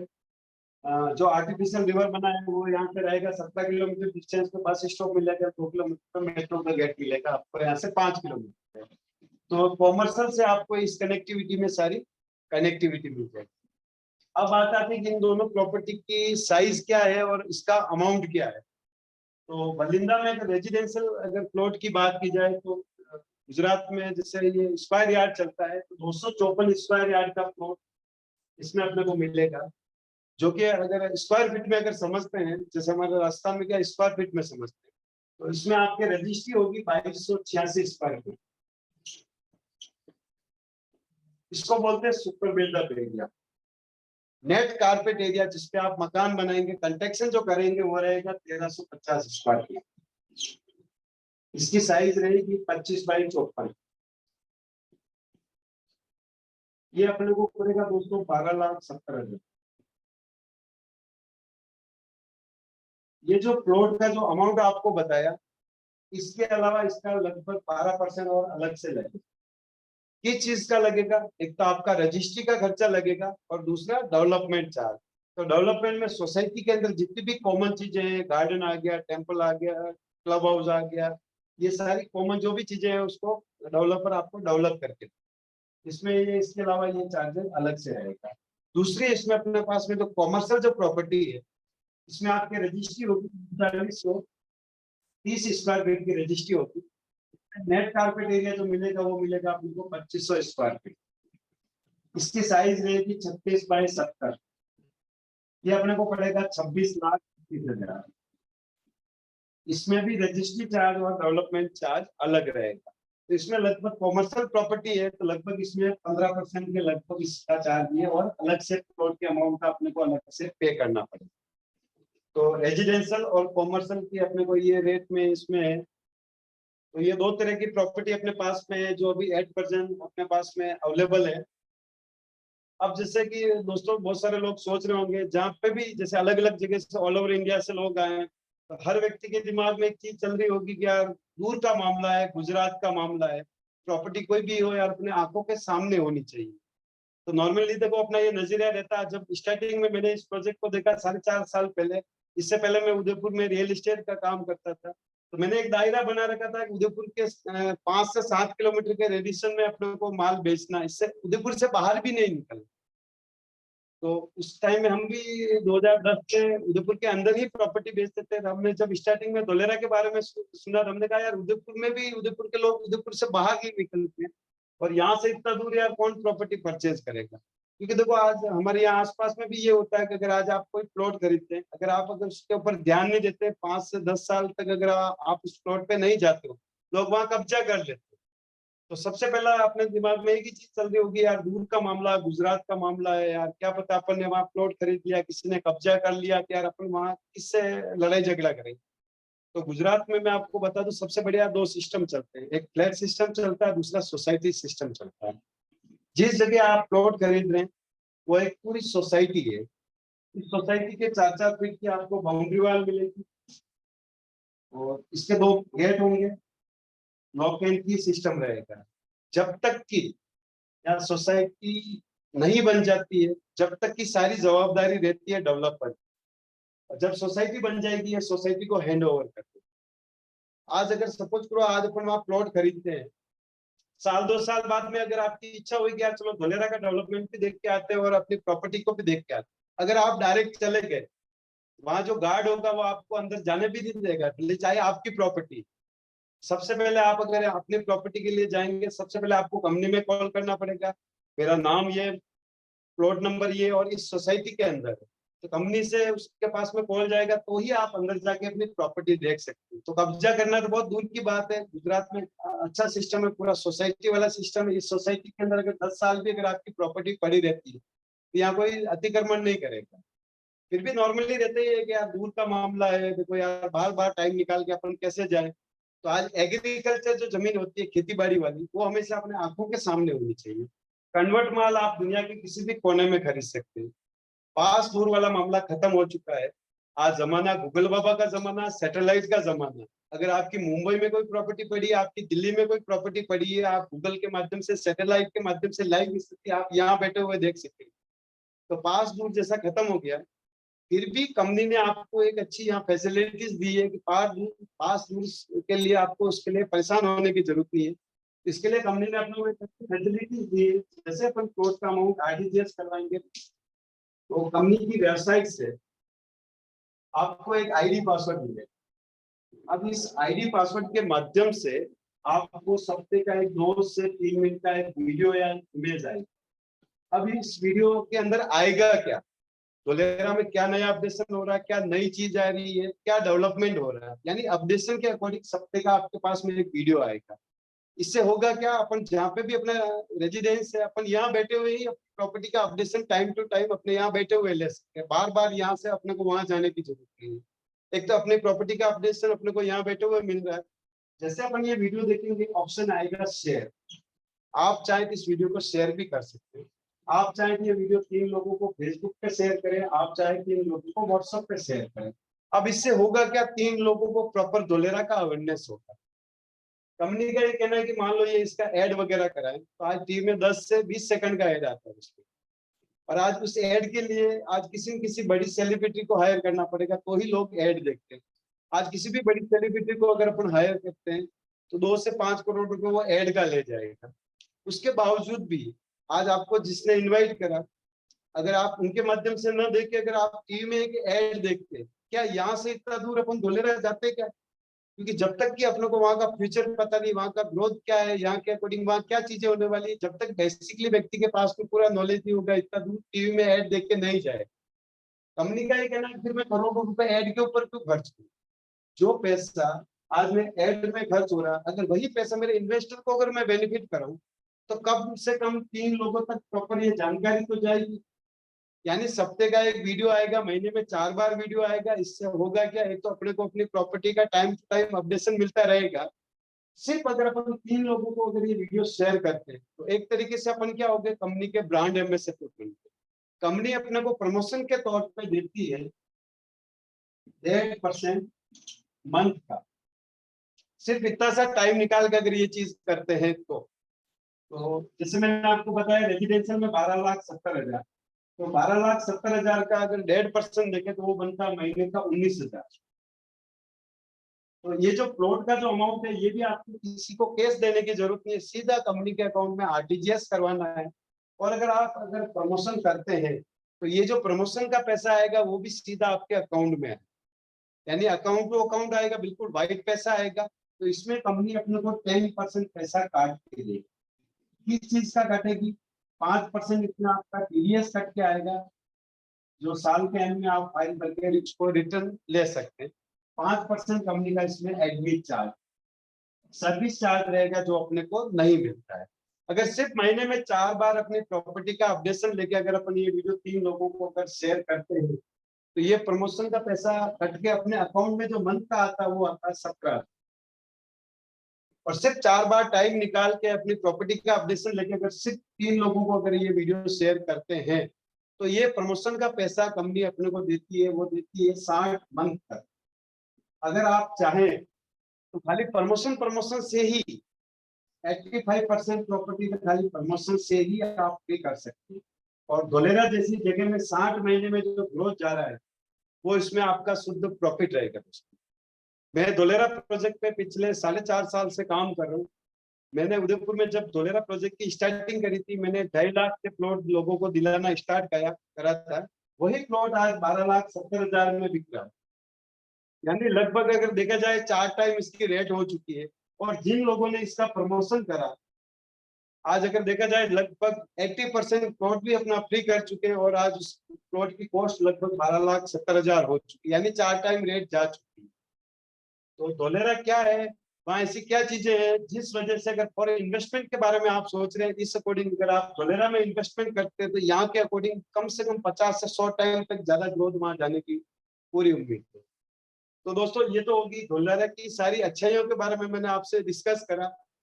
आज जैसे एक सिक्के के 2 पहलू होते हैं, उसी तरीके से धोलेरा के भी 2 पहलू हैं। आज किसी भी आप एरिया में देख लीजिए, अगर वहां कोई बड़ा प्रोजेक्ट जाता है तो वहां क्या होता है, आज जैसे कि मैंने आपको बताया कि धोलेरा में आज मेरी अकेली कंपनी नहीं, लगभग वहाँ 80 से 100 डेवलपर है धोलेरा में। तो आज क्या होता है कि आज किसी भी एरिया में कोई बड़ा प्रोजेक्ट जाता है तो लोग क्या करते हैं, अपने अपने तरीके से वहाँ प्रॉपर्टी सेल करते हैं। तो जैसे मैंने आपको बताया कि 2013-14 से वहाँ एक्टिविटी स्टार्ट हुई धोलेरा में, तो वहाँ क्या करा, जैसे लगभग 100 डेवलपर थे, तो सबने अपने अपने स्तर पे क्या प्लान काटे। तो बहुत सारे लोगों ने क्या करा कि धोलेरा जैसे बन रहा है, धोलेरा से 50 किलोमीटर, यानी अगर उस भावनगर रोड पे जाए लगभग 40-50 किलोमीटर तक उधर आपको मिलेंगे, भागोदरी चौकड़ी तक मिलेंगे, उधर आपको बड़ौदा वाले बाईपास पे 30-40 किलोमीटर तक प्लान मिलेंगे। इधर धोलेरा से अगर आप उधर जाएंगे धंधुका की तरफ, उधर मिलेंगे।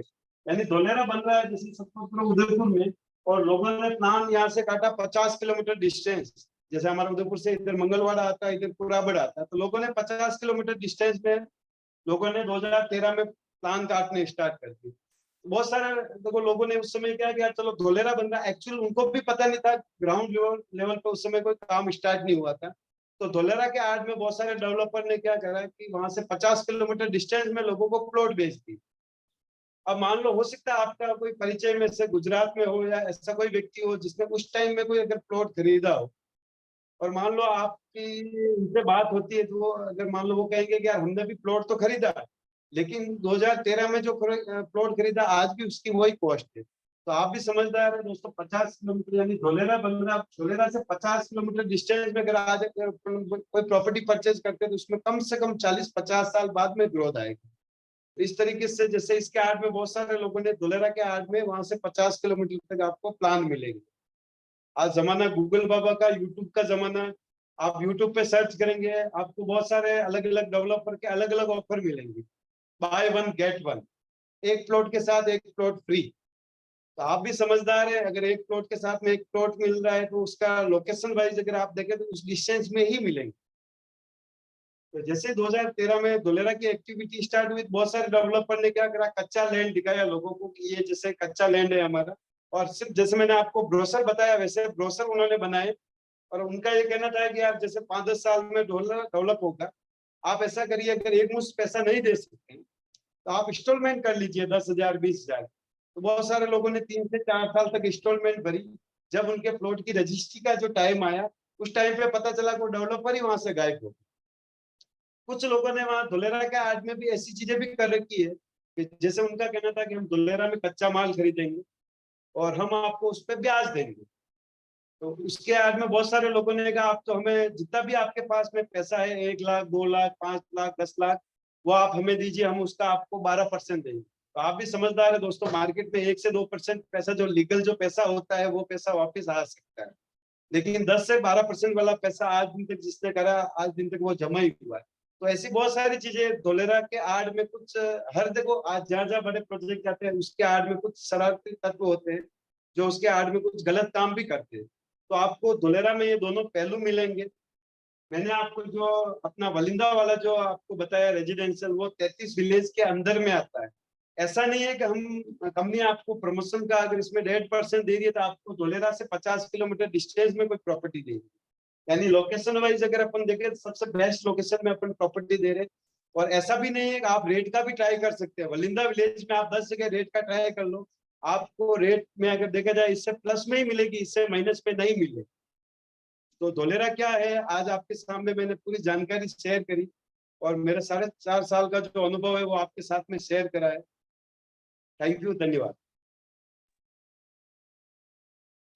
Thank you so much, thank you so much mister Mohan साहब, व्हाट अनबिलीवेबल नॉलेज जो आपका एक्सपीरियंस आपने शेयर किया। आपने छोटी से छोटी चीजें भी बारीकता से आपने बताई कि किस तरह से धोलेरा डेवलप हो रहा है और उसका रेट कैसे इंक्रीज होने वाला है। जैसे सर ने बताया कि 50 टाइम 100 टाइम्स उसका रेट हमको इंक्रीज हो सकता है, बट उसके लिए सबसे पहले क्या करना पड़ेगा हम लोगों को, सबसे पहले ये चीज तुमको माननी पड़ेगी। जैसे उन्होंने टाटा नैनो का भी एग्जांपल दिया, उन्होंने बताया कि जस्ट अगर जैसे साड़न की बात करें, आज की डेट में भी अगर हम लोग प्रॉपर्टी परचेस करने जाते हैं, पहले क्या रेट थी और अभी के रेट में शायद पॉसिबल नहीं है, नहीं ले सकते हैं। वैसे ही अभी हो रहा है क्योंकि मोहन सर ने स्टार्टिंग से उदयपुर को डेवलप किया है, उन्होंने बहुत सारी चैलेंजेस उनको आई है। यस, तो सबसे पहले हम क्या करेंगे, मोहन सर को हमको थैंक यू बोलना है। Mohan sir, thank you so much, बहुत अच्छी तरह से आपने एक्सप्लेन किया, और आपने ऐसे इस तरीके से आपने इसको एक्सप्लेन किया है, माने कि आपके सामने कोई क्लाइंट बैठा हुआ है और आप उसको गाइड कर रहे हैं। सो हम लोग मोहन सर के लिए पहले जोरदार क्लैप करेंगे, उन्होंने अच्छी तरह से इतना हमको गाइड किया। सो मैं रिक्वेस्ट करना चाहूंगा, अगर किसी को अगर किसी को कोई क्वेश्चंस वगैरह है, सो वो अपना हैंड रेस कर सकते हैं। तो मोहन सर ट्राई करेंगे कि आप लोगों का क्वेश्चंस का आंसर वो दे सके। अगर किसी का कोई भी क्वेश्चंस है, सो वो हैंड रेस कर सकते हैं वर्चुअली। बहुत सारे लोग थे जिन्होंने सीखा है, अगर किसी का कोई क्वेश्चन है तो अपना हैंड रेस कर सकते हैं।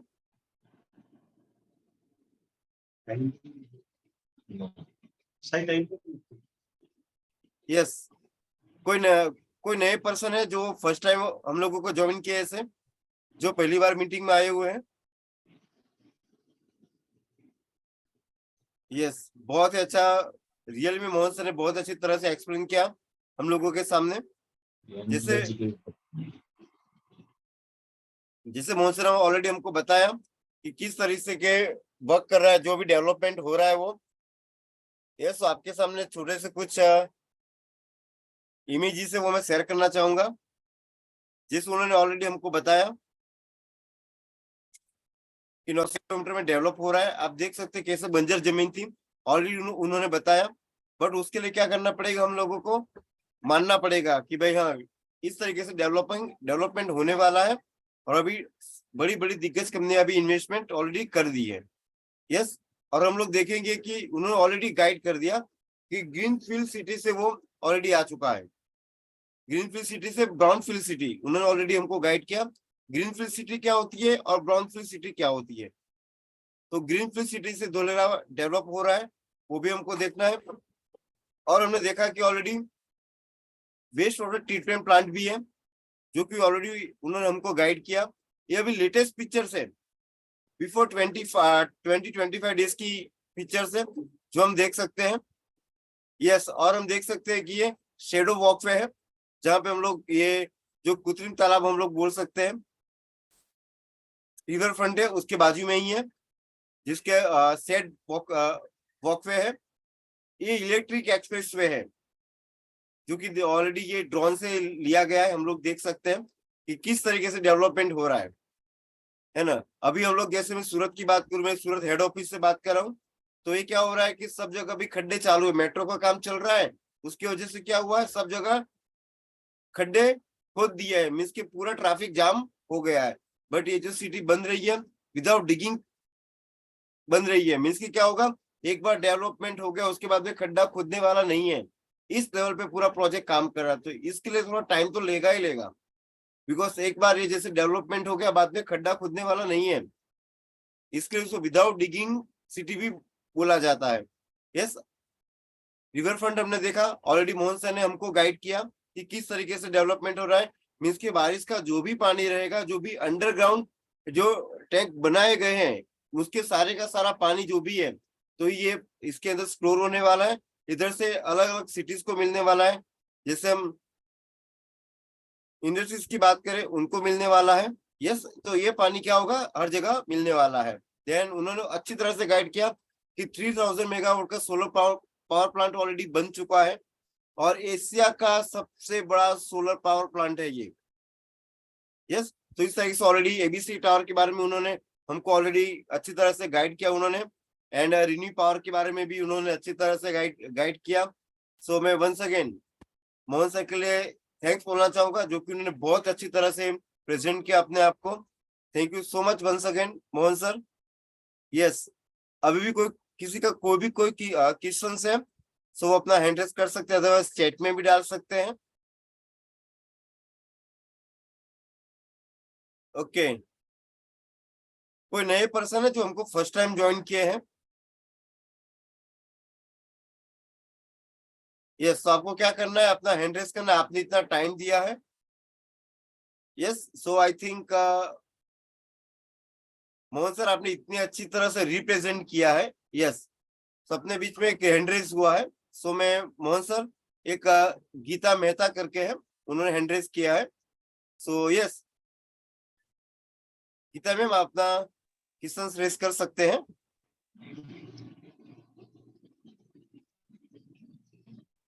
हाँ जी मैम। गीता मेहता मैम, आपने हैंड रेज किया, कोई आपका कोई क्वेश्चन है? आई थिंक बाय मिस्टेक उनसे हैंड रेज हुआ है, नो प्रॉब्लम। ओके सो हाँ जी ma'am, Geeta madam, Geeta Mehta ma'am, आपको अनम्यूट का ऑप्शन गया होगा।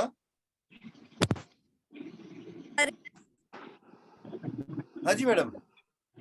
सर मेरा क्वेश्चन यही है कि मतलब इतनी दूर धुलेरा में आसपास में कहीं पर होता है तो प्रॉपर्टी लेना आसान होता है, इतनी दूर में प्रॉपर्टी का थोड़ा सा वो रहता है। तो सर ने बताया तो थोड़ा बहुत तो समझ में आया, तो थोड़ा सा इसको और क्लियर कर दीजिए। हाँ जी मोहन सर। जी मैडम, नमस्ते मैडम। आप मैडम नमस्ते सर। मैडम आप कौन सी सिटी से हो गीता मैम? दिल्ली से। दिल्ली से sir. You are from Delhi, yes.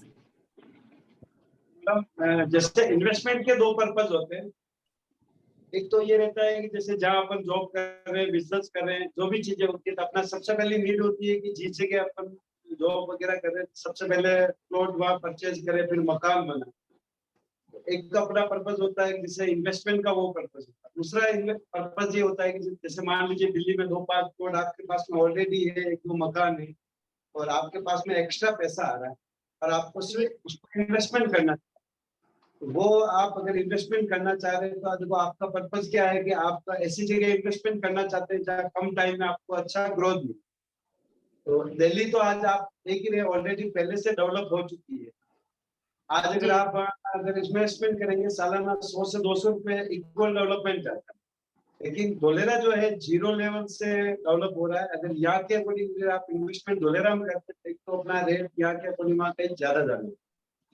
और पासपोर्ट जैसा मामला था, जैसे मैंने आपको पहले बताया, जमाना गूगल बाबा का, सैटेलाइट का जमाना है। पासपोर्ट जैसी चीज भी आपके दिल्ली से बहुत सारे लोग वहाँ इन्वेस्टमेंट ऑलरेडी कर रहे हैं।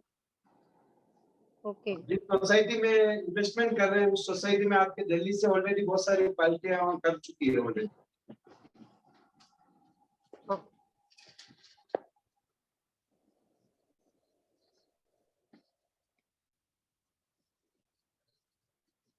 और कुछ मैडम आपके कोई भी सवाल हो या मन में आपके ऐसे कोई भी चीज लग रही हो?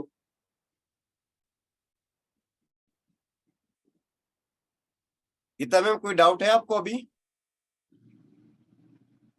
अगर मैं दिल्ली की बात करूं तो जैसे मोहन सर ने ऑलरेडी हमको गाइड किया, दिल्ली की जो सबसे ज्यादा अभी मैं बात करूं क्योंकि दिल्ली में भी कैपेसिटी की अगर बात करें, अगर इन्वेस्टमेंट करने जाए तो I think it's a huge amount आपको पे करना पड़ेगा। जैसे हमने ग्रीनफील्ड और ब्राउनफील्ड सिटी की बात की, तो धोलेरा इस ग्राउंडफील्ड सिटी 0 लेवल से वर्क हो रहा है। यस, और जो दिल्ली है ऑलरेडी ब्राउनफील्ड सिटी है, ऑलरेडी डेवलपमेंट हो चुकी है। अगर डेवलपमेंट हुआ है उधर हम लोग परचेस करने जाएंगे तो it will be we have to pay big amount, it's a huge amount हमको पे करना पड़ेगा, जो कि शायद हो सकता है कि नॉर्मल पर्सन नहीं कर सकता है। बट अगर हम धोलेरा के रिगार्डिंग स्टार्ट करें, बिकॉज 0 लेवल से वर्क हो रहा है, तो फिर 101% की एक नॉर्मल मिडिल क्लास फैमिली भी उसमें इन्वेस्ट करके अपना फ्यूचर ब्राइट कर सकती है। Yes, so right sir. Okay, so thank you so much ma'am. और मैडम आप कंटिन्यू। जी मैम। नहीं बस thank you sir. Okay, thank you so much. Thank you for joining us. Yes, so once again another person is there. So I think he's from Haryana, Mr. Virender Singh. Yes, ma'am. Yes, Mr. Virender, you can raise your question. Hello. Yes, sir. Sir, I am audible. Yes, sir, you are audible, sir. Please continue. Okay, sir. Sir, I have one question. First of all, I would like to thank you, Mr. Mohan Dangi ji. They gave the good presentation and told about the Dholera. and I do not know much more about Dholera because I just checked about Dholera recently yesterday.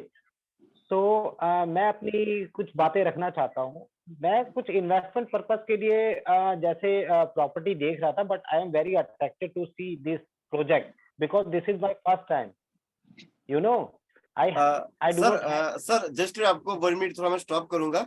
Mohan sir, ये जो English बोल रहे चलेगा Mohan sir, कोई दिक्कत नहीं है ना? हाँ जी okay, please continue Virendra sir. Sir Please. Sir I will speak in Hindi okay okay, I yes will national speak in Hindi. Don't worry, I am जी। From Haryana, you know. Okay okay या सर मैं ये बताना चाहूंगा, इन्वेस्टमेंट पर्पस के लिए मैंने investment जो है एक्चुअली इस प्रोजेक्ट का नाम मैंने काफी टाइम सुना है, मैनी टाइम्स, मैंने बहुत बार सुना है। और जो मेरा जॉब है वो भी आपके राजस्थान में ही, उदयपुर में मिराज कंपनी में था। मैंने मिराज में 5 साल किया हुआ है काम, यू नो। ये उदयपुर की ही कंपनी है, तो उदयपुर मेरा आना जाना बहुत बार हुआ है। तो सर मुझे एक बात बताइए, अगर मैं ये ढोलेरा के लिए इन्वेस्टमेंट जैसे करता हूँ तो इस यहाँ पे डेवलपमेंट आने का क्या चांस है? और जैसे मिनिमम सर ने बताया 12 लाख रुपए से इन्वेस्टमेंट है for residential plot, because I am a salaried guy, you know. हमारे यहाँ एनसीआर में भी काफी प्रोजेक्ट्स हैं इन्वेस्टमेंट करने के लिए, नोएडा में भी हैं, गाजियाबाद में भी हैं, बट ढोलेरा ही क्यों? मैं ढोलेरा की तरफ कैसे जाऊं? मतलब यू नो, मेरे जो एरिया पड़ता है हरियाणा नियर बाई, जैसे मेरा मानेसर है, मैंने बताया था, ठीक है। तो मैं, मेरे सराउंडिंग में दिल्ली भी आती है, गाजियाबाद भी आता है, नोएडा भी आता है, मैं ढोलेरा में ही इन्वेस्ट क्यों करूँ? मैं ये जानना चाहता था। हेलो, नमस्ते सर। हाँ सर। जी सर, मेरा ये कहना है जैसे आपका गुड़गांव, नोएडा, ये सारे ऑलरेडी आज से 10 से 15 साल पहले उस लेवल पे थे। अगर उस टाइम में अगर आप वहाँ इन्वेस्टमेंट करते तो आज आप बिलीव नहीं करते, आज आपको भी पता वहाँ रेटें क्या है।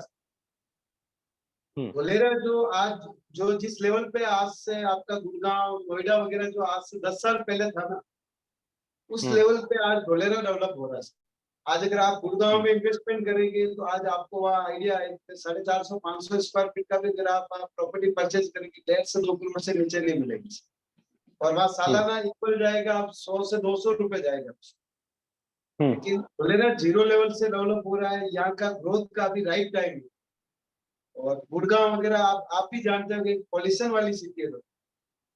आज गुड़गांव में अगर आप एक दिन रहते हैं, 2 सिगरेट के पैकेट आप सिगरेट पीते, उतना पॉल्यूशन है। लेकिन ढोलेरा जो सिटी बन गई, ये green field industrial smart city बन गई। यहाँ चिमनी वाली कोई इंडस्ट्री नहीं आएगी, और ढोलेरा जो पूरा डेवलप हो रहा है लगभग 50% पे ग्रीनरी रहेगी। आप इंडिया की किसी सिटी से ढोलेरा का कंपैरिजन कर ही नहीं सकते। ढोलेरा जो बन रहा है हाईटेक मेट्रो सिटी बन गई, इंडस्ट्रियल स्मार्ट सिटी बन गई है।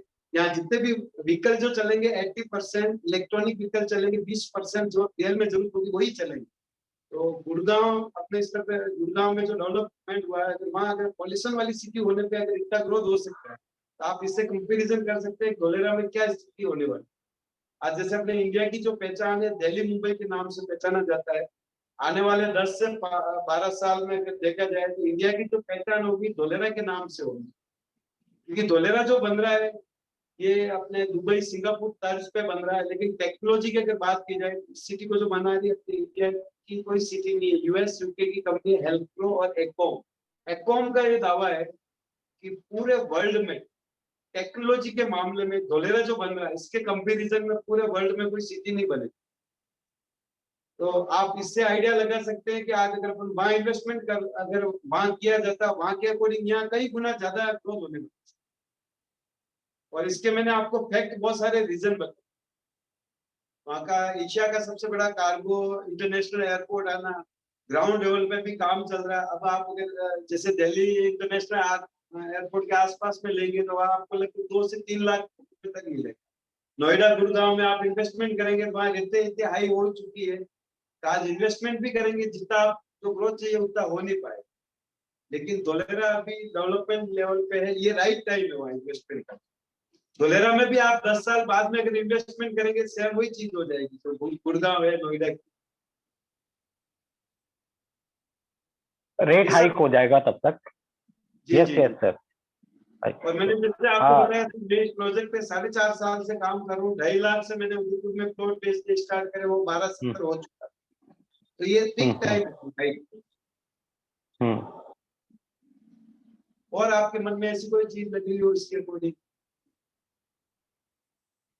सर यही क्वेश्चन था, जी क्लियर किया आपने, थैंक यू। जी। Thank you sir, thank you. Okay sir. Okay, that's it sir. Yes, yes. Thank you so much, Mr. Virender ji. You join us, and Thank you. yes, Thank you. thanks a lot. Thanks a lot. Yes. Okay, and Mohan sir, another person is there. It's Uday Patel. He's also some questions, so I request to Mr. Uday Patel. Yes, Mr. Uday.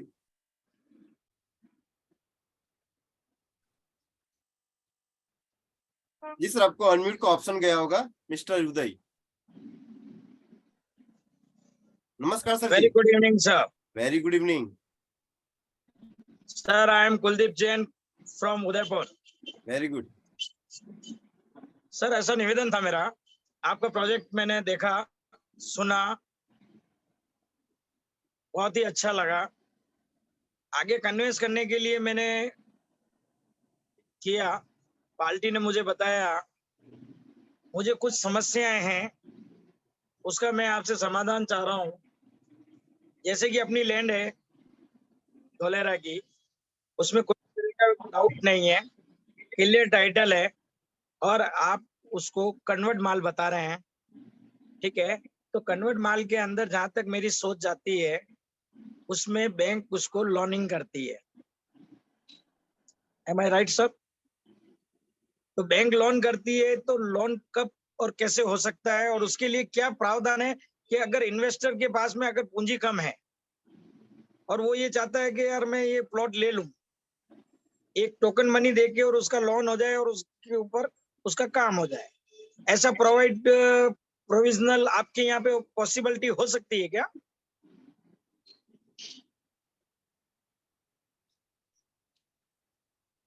Hello.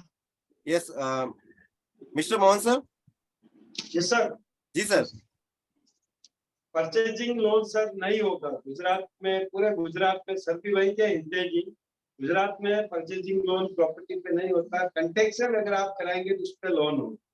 और अभी sir अपने ये तो company बात के develop के बाद की है, अगर अपन डेवलप होगा उसके बाद में कंस्ट्रक्शन होगा, लेकिन जी। अगर परचेज करना है और जी। व्यक्ति अगर चाह रहा है और वो आपसे जुड़ना चाह रहा है या इस प्रोजेक्ट से जुड़ना चाह रहा है, तो उसके लिए तो सर ये प्रावधान होना चाहिए, क्योंकि कन्वर्ट माल है और आरबीआई का ये नियम है कि कन्वर्ट माल पे वो लोनिंग करती है। अगर आपको पेमेंट पूरा कर दिया जाए और उसके बाद में अगर उसको मॉर्गेज लोन भी मिल जाता है तो वेल एंड गुड है। तो क्यों ना कंपनी इस चीज के लिए मतलब बैंक से कोऑर्डिनेट बैठाती है। अगर ये चीज हो जाती है तो ये बहुत ही अच्छा होगा और बहुत ज्यादा लोग जल्द से जल्द जुड़ने की कोशिश में हैं। मेरे पास काफी पार्टीज हैं जो एग्री करती है इस चीज के लिए। लोन होता है तो प्रॉपर्टी ज्यादा सेल आउट होगी, लेकिन अभी 8% के ऊपर लोन नहीं हो रहा। सर जी मैं आपको नहीं, सर जी मैं बताना चाहूंगा, गुजरात का एक एक्ट है, मैं बात कर रहा हूँ जी। पर्टिकुलर गुजरात के रिगार्डिंग बात कर रहा हूँ, और हमको गुजरात का जो एक्ट है, एक्ट के अपोजिट नहीं जा सकते। वो कंपलसरी ऐसा है ऑल ओवर गुजरात में फ्लोटिंग पे आपको बैंक लोन प्रोवाइड नहीं करेगी। आफ्टर 6 मंथ अगर आप कंस्ट्रक्शन करना स्टार्ट करते हैं तो कंपनी विल प्रोवाइड लोन, जो गुजरात का एक्ट है। तो उस हिसाब से आपको उस लैंड पे पर्टिकुलर प्लॉट पे आपको लोन नहीं मिल सकता है। बट आपका ये कि आफ्टर 6 मंथ आपको कंस्ट्रक्शन करवाना है तो आपको क्या करना पड़ेगा, जैसे कि हम लोग कंस्ट्रक्शन का जो भी बिल्स वगैरह होते हैं, जो भी कॉन्ट्रैक्टर्स का जो होता है वो सब आपको पे करना पड़ेगा। Then after they will provide a loan after 6 month. तो सर जी जी ठीक है, गुजरात का अगर ऐसा नॉर्म्स है तो क्या अदर स्टेट से जो लोग इन्वेस्टर हैं और जो इन्वेस्ट कर रहे हैं, तो उनकी टेरिटरी के अंदर क्या उस प्रोजेक्ट के ऊपर, उस रजिस्ट्री के ऊपर लोन पॉसिबिलिटी है? Sir, I am talking about only Dholera. हम लोग धोलेरा की रिगार्डिंग बात कर, आउटसाइड से जो भी अगर धोलेरा में इन्वेस्टमेंट कर रहे हैं उनका लोन होने वाला, प्लॉट पे लोन होने वाला नहीं है। अदर स्टेट में भी नहीं हो सकता? जैसे राजस्थान में है तो राजस्थान में नहीं होगा सर? सर मैं राजस्थान में होता होगा, अगर उनका एक्ट है तो फिर होता होगा प्लॉट पे, बट धोलेरा में नहीं हो रहा है सर। ओके, यस, वही बात थी सर, वही कंफर्म करना था। क्योंकि सर क्या होता है कि अगर जैसे आपने बहुत ही अच्छा किया, अगर ये सही में एक्ट अगर नहीं होता ना तो फिर अभी तक शायद धोलेरा खत्म हो गया होता, सब लोग लोन लेके स्टार्ट कर दिए होते, बहुत ही अच्छा रहता। But it's minus point for us, ये हमारे एक माइनस पॉइंट बोल सकते हैं कि नहीं है, बट एक कुछ गुजरात गवर्नमेंट का जो भी एक्ट है बहुत ही बेस्ट है, क्योंकि क्या होता है कि इसके लोन के रिगार्डिंग कंस्ट्रक्शन होगा नहीं होगा, so that's why. Basically sir होता क्या है कि मिडिल क्लास जो होता है, 100%। तो मिडिल क्लास में हिम्मत भी होती है और उसमें एक जागरूकता होती है कि अपन ये काम करें। 100% ठीक है सर। ना सर? तो वो क्या है कि हिम्मत करके और कहता है कि ठीक है चलो यार ये ले लेते हैं, अगर लोन हो जाता है तो उसके लिए कन्वीनियंटर हो जाता है, कंपनी को पूरा पे हो जाता है और वो 100%। उस चीज को फॉलो कर लेता है। जी तो उससे क्या है कि ज्यादा से ज्यादा लोग जुड़ने के चांसेस रहते हैं। जी, बट सर जैसे कि मैंने लोगों के सामने प्रमोट किया था प्रोडक्ट को और लोगों से मैंने बात की थी, तो बात करने पे कुछ लोगों की ये राय आई थी सामने के सर अगर हमारा लोन हो जाता तो I am agree with you, immediately हम रेडी हैं। लेकिन मैंने मोहन सर से भी बात की थी, तो उन्होंने आज मेरे को ये बताया था कि सर हमारे यहाँ पे ये दो चीजें नहीं होती है। तो ये बात मैं इनसे कर चुका हूँ, लेकिन मैं ये चाह रहा था अगर बैंक से कोऑर्डिनेट हो जाता है तो वेल एंड गुड है सर। बहुत ही अच्छा है सर अपने लिए, बहुत, but sir it's not possible. अभी जो एक्ट है, एक्ट के विरुद्ध हम नहीं जा सकते, तो we have to follow the rules and regulations. अच्छा अच्छा जी, so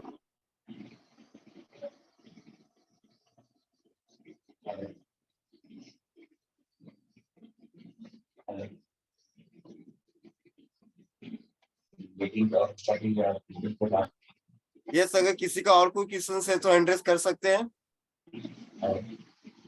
तो आई थिंक मोहन सर किसी ने एड्रेस नहीं किया है, तो Mohan sir thank you so much, आपने अपना वैल्यूएबल टाइम दिया, बहुत ही बिजी शेड्यूल रहता है आपका, ऑलरेडी आपने उसमें से टाइम निकाला, और मैं बहुत ही अच्छा लगा मुझे अगर पर्सनली मैं बात करूं तो आपको सुन के मुझे आपको पर्सनली सुनना था, और आपका जो प्रेजेंटेशन था, अगर मैं बात करूं जो हमारे सीएमडी से प्रेजेंटेशन देते हैं उस लेवल का आपका प्रेजेंटेशन था, तो थैंक यू सो मच। तो हम मोहन सर के लिए जोरदार क्लैपिंग करेंगे। तो really thank you so much mister Mohan sir. Yes Mohan sir. जी सर। तो सर बहुत ही अच्छा लगा सर आपका प्रेजेंटेशन, जो आपने एकदम छोटी सी छोटी चीज को भी आपने बहुत ही बारीकता से आपने लिया है। तो सबने मैसेज में भी थैंक यू बोला है आपको, तो thank you so much sir, thank you. So anything else? तो हम इधर मीटिंग को ऑलरेडी सबका टाइम हो चुका है, मैं देख रहा हूँ करीबन 60 पीपल्स से, बट अभी 25 लोग बचे हुए हैं, किसी को भूख भी लगी होगी। So thank you so much all of you, आप लोग जो अपना वैल्यूएबल टाइम दिया उसके लिए once again all of you thank you, and हमको कुछ भी अगर डाउट है तो you can directly contact mister Mohan sir from Udaipur team. Okay, thank you so much. तो इधर मीटिंग को एंड करेंगे। Thanks a lot.